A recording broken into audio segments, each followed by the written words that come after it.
KTO Radio présente À haute voix, la lecture intégrale des œuvres spirituelles majeures. Aujourd'hui, Quo Vadis de Henryk Sienkiewicz.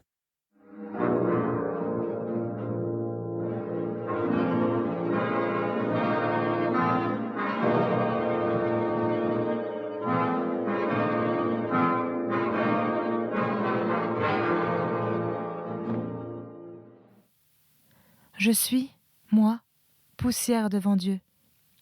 Mais devant vous, je suis l'apôtre de Dieu et son vicaire. Je vous dis au nom du Christ. Devant vous, ce qu'il y a, ce n'est pas la mort, mais la vie. Ce ne sont pas les supplices, mais des réjouissances infinies. Ce ne sont pas les larmes et les gémissements, mais les chants. Ce n'est pas la servitude, mais la royauté. Moi, l'apôtre de Dieu, je te le dis, veuve. Ton fils ne mourra pas, mais naîtra dans la gloire pour une vie éternelle, et tu le rejoindras. Toi, père dont les filles innocentes ont été souillées par des bourreaux, je te promets que tu les retrouveras plus blanches que les lys d'Hébron. Vous, mère, que l'on enlèvera à vos orphelins, vous qui allez perdre vos pères, vous qui vous plaignez, vous qui allez voir la mort de ceux que vous chérissez, vous tous, affligés, malheureux, apeurés, et vous qui allez mourir. Je vous le dis au nom du Christ, que vous vous réveillerez comme d'un sommeil, pour une veillée heureuse, et comme d'une nuit à l'aube de Dieu. Au nom du Christ, que les écailles tombent de vos yeux, et que vos cœurs s'embrasent. Cela dit, il leva la main comme s'il donnait un ordre, et eux sentirent un sang nouveau couler dans leurs veines, et en même temps, un frisson leur parcourir le corps, car se tenait devant eux non plus un vieillard décrépit et accablé, mais un géant qui prenait leur âme et les relevait de la poussière et de l'angoisse. « Amen !» s'écrièrent quelques-uns d'entre eux. Ses yeux avaient un éclat de plus en plus grand, et la force, la majesté, la sainteté émanaient de lui. Les têtes s'inclinèrent. Lui, après l'Amen, poursuivit. Semez dans les pleurs, afin que vous récoltiez dans l'allégresse. Pourquoi craignez-vous la puissance du mal ? Au-dessus de la terre, au-dessus de Rome, au-dessus des murs des villes, il y a le Seigneur qui habite en vous. Les pierres s'humecteront de vos larmes, le sable s'abreuvera de votre sang, les fosses se rempliront de vos corps, et moi je vous le dis, c'est vous qui êtes les vainqueurs. Le Seigneur va à la conquête de cette ville du crime, de l'oppression et de l'orgueil. Vous êtes vous, sa légion. Et tout comme il a racheté par son supplice et son sang les péchés du monde, il veut que vous rachetiez par votre supplice et votre sang ce nid d'iniquité. C'est ce qu'il vous annonce par ma bouche. Il tendit les bras, leva les yeux au ciel. Leur cœur à eux cessèrent presque de battre, car ils sentirent que le regard de l'apôtre voyait quelque chose que leurs yeux de mortels ne pouvaient entrevoir. Son visage avait changé et rayonnait. Il le regarda encore un moment en silence, comme ébahi, émerveillé, puis il reprit. « Tu es là, Seigneur, et tu me montres tes voies. Comment se fait-il, ô Seigneur ? Ce n'est pas à Jérusalem, mais dans cette cité de Satan que tu veux fonder ta capitale ? C'est ici que tu veux, de ces larmes et de ce sang, construire ton Église ? C'est ici, où aujourd'hui règne Néron, que doit se trouver ton royaume éternel ? Ô Seigneur, Seigneur, tu commandes à ces êtres apeurés de construire de leurs ossements les fondations de la Sion du monde, et tu demandes à mon esprit d'exercer son empire sur elle et les peuples de la terre ? Et voici que tu insuffles aux faibles le courage pour qu'ils deviennent forts. Et voici que tu m'ordonnes de paître tes brebis jusqu'à la fin des siècles. Sois loué dans tes volontés, ô toi qui nous commandes de vaincre. Hosanna, Hosanna. Ceux qui étaient terrifiés se redressèrent.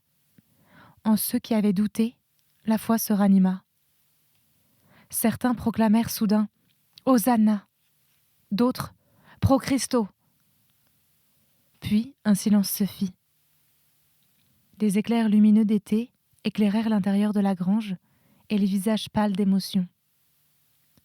Pierre, le regard fixant sa vision, pria encore longuement. Finalement, il se ressaisit, tourna vers l'assemblée son visage inspiré et rayonnant et dit : « De même que le Seigneur a vaincu en vous le doute, allez, vous aussi, vaincre en son nom. » Et bien qu'il sût ce qui allait naître de leurs larmes et de leur sang, sa voix trembla d'émotion lorsqu'il se mit à leur faire ses adieux en traçant le signe de la croix au-dessus de leur tête, et il leur dit : « Et maintenant, je vous bénis, mes enfants, pour le supplice, pour la mort, pour l'éternité. » Ils l'entourèrent en l'exhortant : « Nous sommes prêts. Mais toi, sauve ta tête sacrée, car tu es le vicaire du Christ et exerce son règne. » Tout en disant cela, il saisissait ses vêtements, tandis qu'il les imposait et signait chacun un à un, comme un père signe ses enfants, qu'il envoie faire un lointain voyage. Ils se mirent aussitôt à sortir de la grange, car ils avaient hâte de regagner leur foyer et de là, d'aller en prison et dans les arènes. Leur esprit s'était détaché de la terre, leur âme s'élevait vers l'éternité, et ils allaient, comme dans un rêve ou en extase, opposer cette force qui les animait à la force et à la cruauté de la bête. Néréus, serviteur de Pudens, emmena l'apôtre et le conduisit à travers la vigne par un sentier secret jusqu'à sa demeure. Dans la nuit claire, Vinicius les suivait. Et lorsqu'ils furent arrivés enfin à la chaumière de Néréus, il se jeta brusquement aux pieds de l'apôtre. Ce dernier, l'ayant reconnu, lui demanda : « Que veux-tu, mon fils ? » Après ce qu'il venait d'entendre dans la grange, Vinicius n'osa plus le supplier de quoi que ce soit. Enlaçant seulement les 2 pieds de l'apôtre, il y pressa son front en sanglotant, implorant pitié, sans rien dire. L'apôtre lui dit : « Je sais. On a emmené la fillette que tu chéris.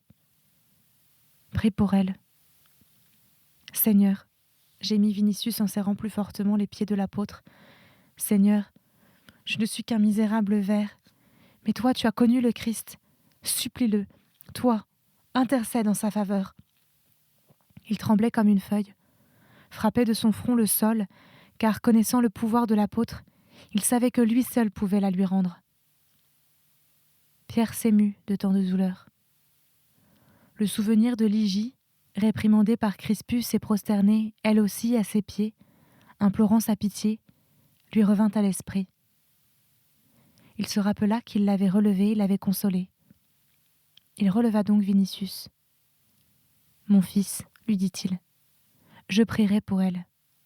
Mais toi, souviens-toi de ce que j'ai dit à tous ceux qui étaient dans le doute, à savoir que Dieu lui-même avait subi le supplice de la croix.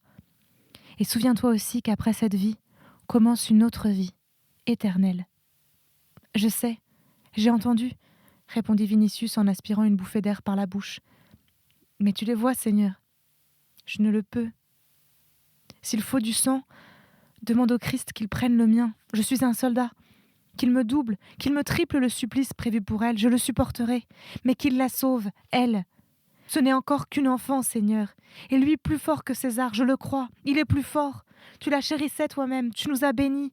Ce n'est encore qu'une enfant innocente. » Il se pencha de nouveau et pressant son visage sur les genoux de Pierre, il répéta : « Tu as connu le Christ, Seigneur, tu l'as connu. Il t'écoutera.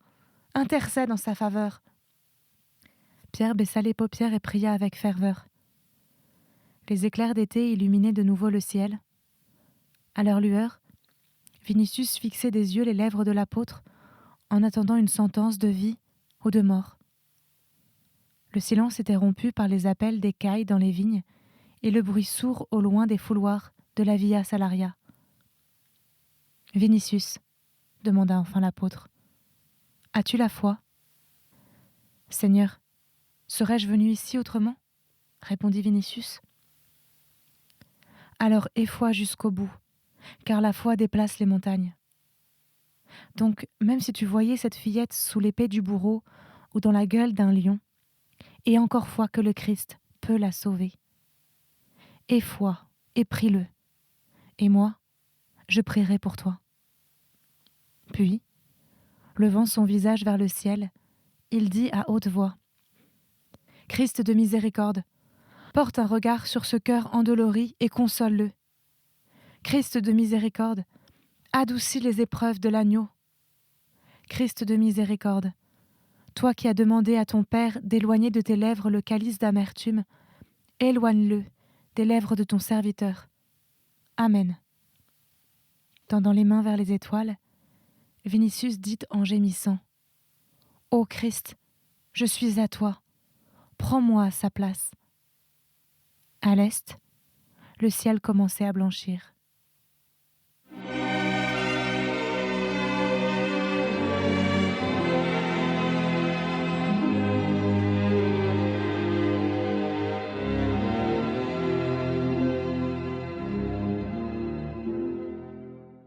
Chapitre 54.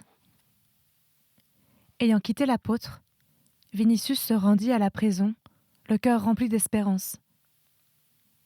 Quelque part, dans le fond de son âme, criait encore le désespoir et l'épouvante, mais il étouffait en lui ces voix.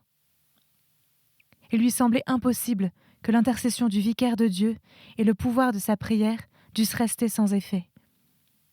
Il craignait de ne pas avoir d'espoir, il craignait de douter. « J'aurai foi en sa miséricorde, se disait-il, même si je la vois dans la gueule d'un lion. » Bien que son âme frémît à cette pensée et qu'une sueur froide lui perlât aux tempes, il avait foi. Chaque battement de son cœur était désormais une prière. Il commença à comprendre que la foi déplaçait les montagnes, car il sentit en lui une force étrange qu'il n'avait pas ressentie auparavant. Il lui sembla qu'il serait capable d'accomplir des choses qu'hier encore il n'aurait pu faire.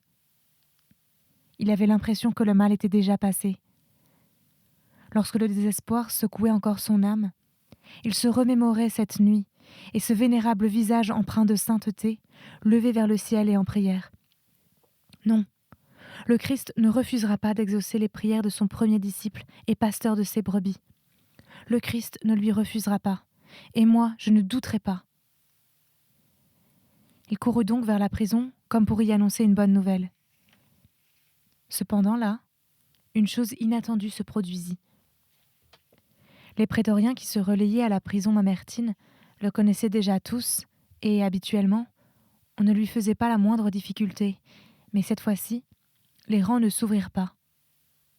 En revanche, le centurion s'approcha de lui et lui dit : « Pardon, noble tribun, nous avons aujourd'hui l'ordre de ne laisser passer personne. » « L'ordre ? » répéta Vinicius en pâlissant. Le soldat le regarda avec compassion et lui répondit : « Oui, Seigneur, l'ordre de César. Il y a en prison beaucoup de malades, et il est possible qu'on craigne que les visiteurs ne propagent l'épidémie dans la ville. Mais tu viens de dire que l'ordre n'a été donné que pour aujourd'hui. Les gardes sont relayés à midi. » Vinicius se tut et se décoiffa. Il lui sembla en effet que le piléolus qu'il avait sur la tête était de plomb. Soudain, le soldat s'approcha de lui et lui dit à mi-voix : « Calme-toi, Seigneur. Les gardiens et Ursus veillent sur elle. » Cela dit, il se pencha, et en l'espace d'un clin d'œil, il dessina de son long sabre gaulois, sur une plaque de pierre, la forme d'un poisson. Vinicius le dévisagea attentivement. « Et tu es prétorien ? » ?»« Jusqu'au moment où je serai là-bas, » répliqua le soldat en montrant la prison. « Moi aussi, j'honore le Christ. Loué soit son nom. Je le sais, Seigneur. Je ne peux te laisser entrer dans la prison, mais si tu écris une lettre, je la remettrai au gardien. Merci, frère. » Puis, ayant serré la main du soldat, il s'en alla. Le piléolus cessa de lui peser. Le soleil matinal était monté au-dessus des murs de la prison, et avec sa clarté, le courage recommença à envahir le cœur de Vinicius. Ce soldat chrétien était pour lui comme un nouveau témoignage de la puissance du Christ. Au bout d'un moment, il s'arrêta et, fixant du regard les nuages roses suspendus au-dessus du Capitole et du temple de Jupiter Stator, il dit : « Je ne l'ai pas vu aujourd'hui, Seigneur, mais j'ai foi en ta miséricorde. » À son retour, il trouva Pétrone qui, comme d'habitude, ayant fait de la nuit le jour, venait tout juste de rentrer. Il avait néanmoins eu le temps de prendre un bain et de se faire oindre avant de se coucher. « J'ai des nouvelles pour toi, » dit-il à Vinicius. « J'ai été aujourd'hui chez Tullius Sénétion, chez qui était aussi César. Je ne sais ce qui est passé par la tête de l'Augusta d'avoir emmené avec elle le petit Rufius. Peut-être avait-elle pensé que la beauté de l'enfant allait attendrir le cœur de César. Par malheur, l'enfant, pris de sommeil, s'endormit pendant la lecture, comme jadis Vespasien. Aénobarbe, s'en apercevant, lui lança une coupe à la tête et le blessa grièvement. Popée perdit connaissance. Tous entendirent César dire « J'en ai assez de cet avorton. » Or, tu sais ce que cela veut dire ? La mort. Le châtiment de Dieu est suspendu sur l'Augusta, remarqua Vinicius. Mais pourquoi me le dis-tu ? Je te le dis parce que c'est la colère de Popée qui vous poursuivez, toi et Ligie. Alors que maintenant, préoccupée qu'elle est par son propre malheur, peut-être renoncera-t-elle à sa vengeance, et sera-t-il plus facile de la faire fléchir. Je vais la voir ce soir, et je lui parlerai. Je te remercie. Tu m'annonces une bonne nouvelle. Et toi, va prendre un bain et te reposer. Tes lèvres sont blêmes, et tu n'es plus que l'ombre de toi-même. Vinicius demanda cependant. N'a-t-on pas dit N'a-t-on pas dit quand aurait lieu le premier Ludus Matutinus ? Dans 10 jours. On prendra d'abord les détenus des autres prisons. Plus il nous restera du temps, et mieux cela sera. Tout n'est pas encore perdu. Le disant, il n'y croyait plus lui-même, car il savait parfaitement que, du moment que César s'était, dans sa réponse fallacieuse donnée à la supplique d'Aliturus comparé à Brutus, il n'y avait plus de salut pour Ligie. Par pitié aussi pour son neveu, il avait passé sous silence ce qu'il avait entendu chez Sénétion, à savoir que César et Tigelin avaient décidé de se choisir pour eux-mêmes et leurs amis les plus belles vierges chrétiennes et de leur faire subir les derniers outrages avant le supplice. Les autres devaient être livrés le jour même des Jeux, aux prétoriens et aux bestiaires. Sachant que Vinicius ne voudrait en aucun cas survivre à Ligie, Pétrone ravivait sciemment l'espoir dans le cœur du jeune homme, d'abord par compassion pour lui, et ensuite parce que, en esthète qu'il était, il voulait qu'il mourût s'il devait mourir, en restant beau, et non avec ce visage défait et terreux, ravagé par la douleur et l'insomnie. « Je dirai aujourd'hui à l'Augusta, poursuivit-il, plus ou moins ceci. Sauve Ligie pour Vinicius, et moi, je sauverai Rufius pour toi. Et j'y penserai vraiment. Avec Aénobarbe, un mot dit à un moment opportun peut sauver ou perdre quelqu'un. Dans le pire des cas, nous aurons gagné du temps. » « Je te remercie, » répéta Vinicius. « La meilleure façon de me remercier est de te restaurer et de te reposer.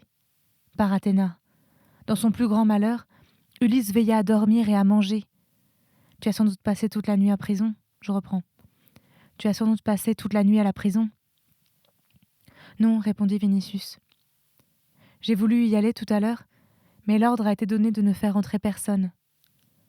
Tâche donc, Pétrone, de savoir si l'ordre a été donné pour aujourd'hui seulement ou pour jusqu'au jeu. »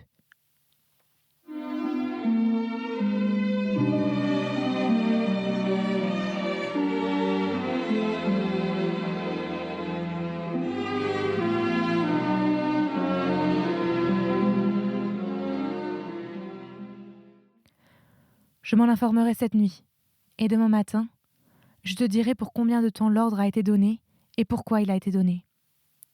Mais maintenant, Hélios en dut-il descendre de chagrin dans les antres cimériens, je vais me coucher, et toi fais-en autant. Ils se séparèrent. Mais Vinicius se rendit dans la bibliothèque et se mit à écrire une lettre à Ligie. Lorsqu'il la termina, il la porta lui-même et la remit au centurion chrétien, qui alla aussitôt la transmettre à la prison.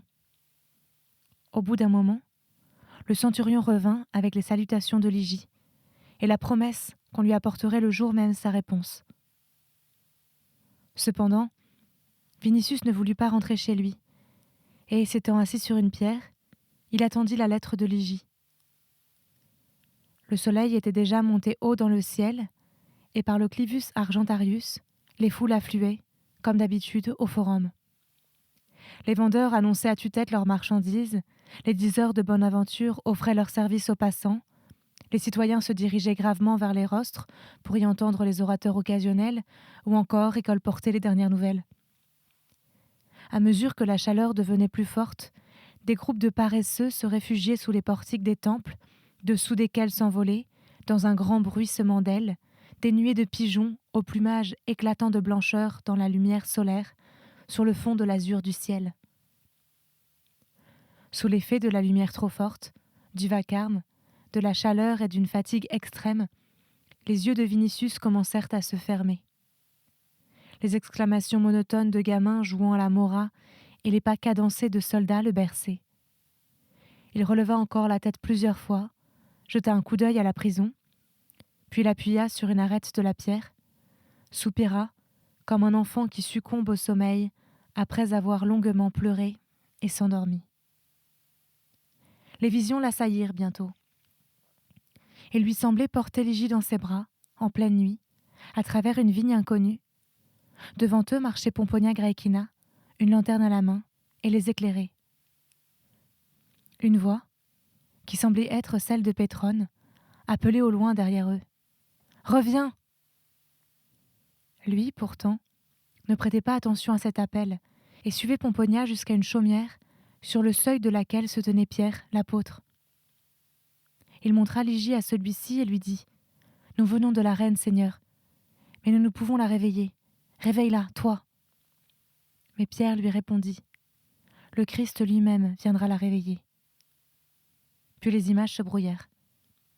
Il vit en rêve Néron, épopée, qui tenait par la main le petit Rufius, au front ensanglanté, que Pétrone lavait, et Tigelin, qui parsemait de cendres des tables sur lesquelles étaient disposés des mets coûteux, et Vitellius qui dévorait ses mets, et un grand nombre d'autres Augustans attablés.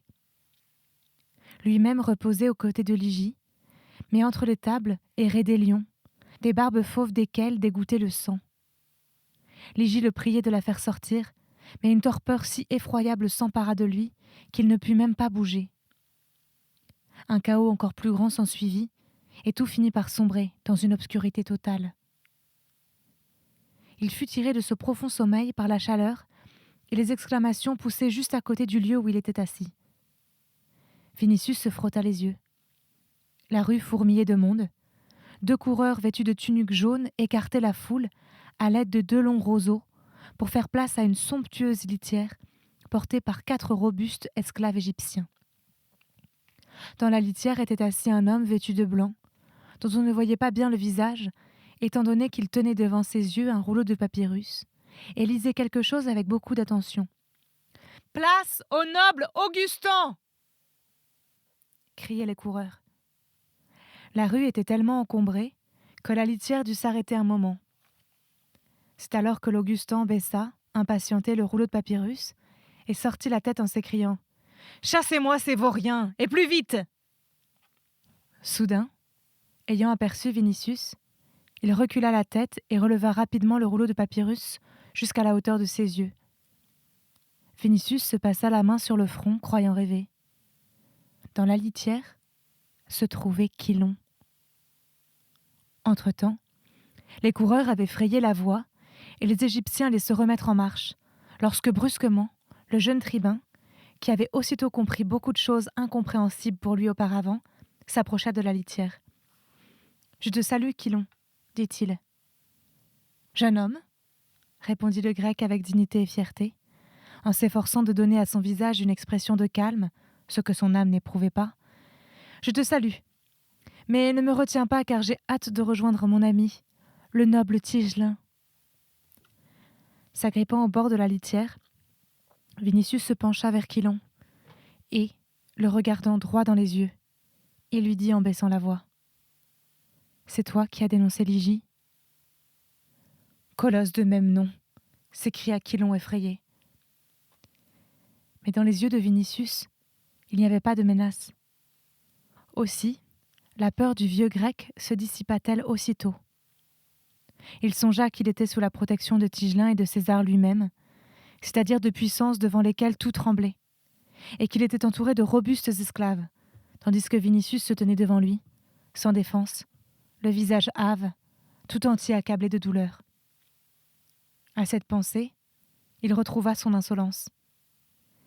Il fixa Vinicius de ses yeux aux paupières rouges, et il lui chuchota pour toute réponse. « Et toi, quand je mourais de faim, tu m'as fait fouetter. » Ils se turent tous les deux pendant un moment, puis Vinicius reprit d'une voix sourde. « Je t'ai fait du mal, Chilon. » Le grec leva alors la tête, et faisant claquer ses doigts, ce qui, à Rome, était un signe de dédain et de mépris, il riposta d'une voix assez forte pour être entendu de tout le monde. « Ami, si tu as quelque chose à me demander, viens chez moi sur l'Esquilin, dans la matinée, au cours de laquelle, après le bain, je reçois mes visiteurs et mes clients. » Cela dit, il fit un signe de la main, et les Égyptiens soulevèrent la litière, tandis que les esclaves vêtus de tuniques jaunes se mirent à crier, en agitant leurs triques. « Place à la litière du noble Chilon Chilonides! Place! Place !» C'était À haute voix, une émission de KTO Radio. Aujourd'hui, Quo Vadis. Lecture, Marie Rambaud.